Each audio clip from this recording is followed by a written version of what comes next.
Catherine Childers was a member of my church in Baytown, and she had just been sent into hospice care. I went in to go visit with her and to talk and to pray, and she's always been positive and always been upbeat, and that was the same when I walked in her room. She was a professional elementary teacher all of her life. As we got to talking, she began to remember her days as a teacher. And she commented, she said, you know, back when I was a teacher, corporal punishment was just normal. It was what was expected. But in all the years that I taught, not once did I have to paddle a child. And I said, really? How did you pull that off? And she said, well, it was not too hard.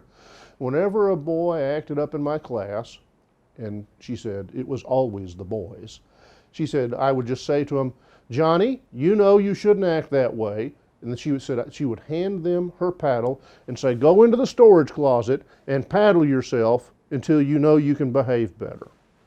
And she said, you know, some of them would go in there and it would just be quiet for a little bit and they'd come out and I'd never have any trouble. Some of them would go in there, you hear all kinds of noise and I had no idea what was going on, but every time they came out, I never had a problem with them. They knew they were doing something wrong. They just needed someone to tell them. Punishment wasn't going to do that. You know, I think about Catherine's approach to children who are disobeying and think about the way that God corrects us as children. So many times we think of God as a punishing God who is out to inflict harm and pain on children who aren't acting that way. But God has so much more ways to reach us than punishment. When a child misbehaves and they have that sense that I know I'm doing something wrong and I shouldn't, a psychologist would call that a guilty conscience.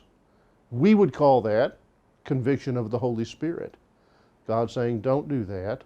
You know better than to do that. Or if we go ahead and do something wrong anyway, we feel that sense of guilt and shame. That's God's way of saying, this doesn't have to continue and you don't have to feel that way anymore. You see, we call that grace because the truth of us all is that we cannot live the Christian life except by the grace of God. When you come to Christ Church, you're going to see people of all different types, different economic status, different social status. We have one thing in common at minimum. We messed up somewhere with God this week, and we're all seeking forgiveness. That's why when you come here, we talk about a loving and a forgiving and a pardoning God. And we lift up the hope that through Jesus Christ, a new day and a new start is always possible.